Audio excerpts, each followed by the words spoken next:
Hey Nomsters, it's Michelle Tam from Nom Nom Paleo, and a lot of people ask, what's your favorite recipe from your new cookbook, Ready or Not? So today I'm going to show you how to make my all-purpose stir-fry sauce, which really is something that I've stocked in my fridge all the time because with it, I have no excuse not to make a wonderful dinner. You can use it in stir-fries or in paper wrap chicken, which is also something I'm going to show you how to make.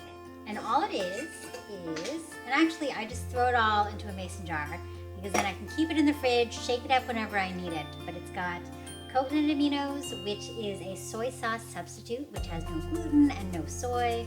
I have some orange juice for some tang, fish sauce. I know, people think it smells gross, but I think it's amazing. Some rice wine vinegar for a little bit of tang, some garlic powder, ginger, and some sesame oil. And when you combine these all together, it really hits all the right spots. And you try to, So in order not to spill like I just did, you should actually combine everything into your measuring cup.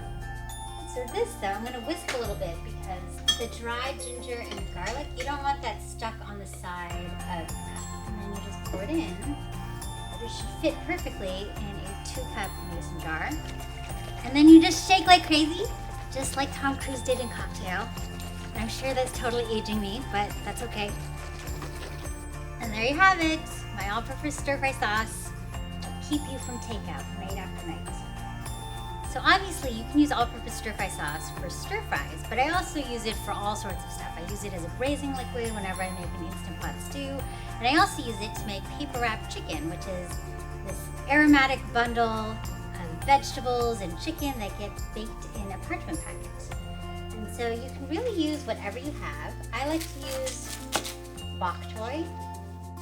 I like to add some shiitake mushrooms, and I just take off the stems, which are really tough, and slice them up. And these are just suggestions for vegetables. You don't have shiitake mushrooms, use regular mushrooms. If you don't have bok choy, you can use kale, you can use chard, you can use spinach, you can use asparagus, whatever's in your fridge.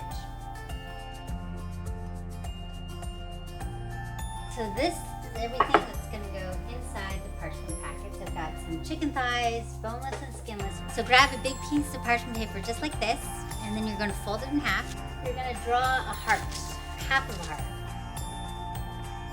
And then you just cut out your heart. Voila! But you grab your vegetables and add some bok choy at the bottom.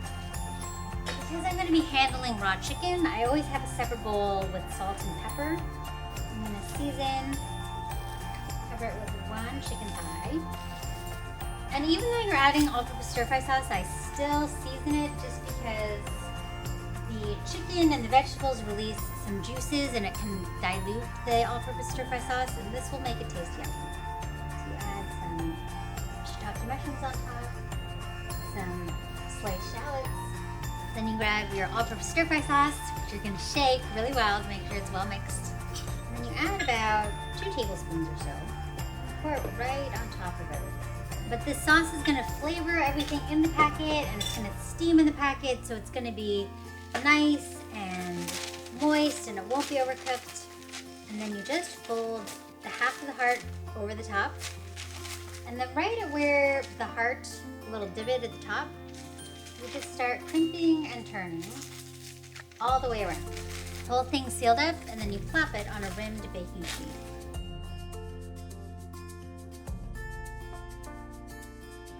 And then you pop it into a 450-degree oven for about 12 to 15 minutes until the chicken is cooked through.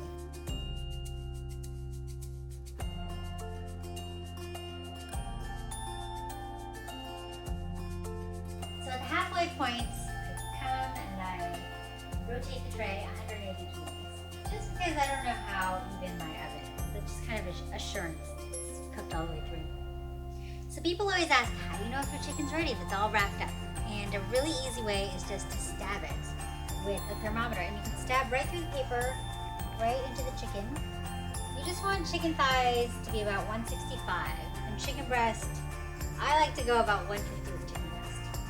And so when these are done, you can leave them to rest for about a few minutes, and you can cut up some garnishes. So I'm just going to top it with some scallions and some cilantro. So then you just grab your kitchen shears And you just cut a little X through the top, and be careful because there is a lot of steam coming through the top. Oh, and it smells really good.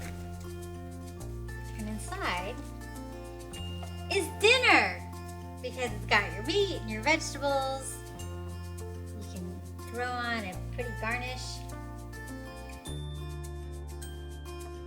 There you have it, my paper wrap chicken. This could be it. This could be your dinner all in one pack.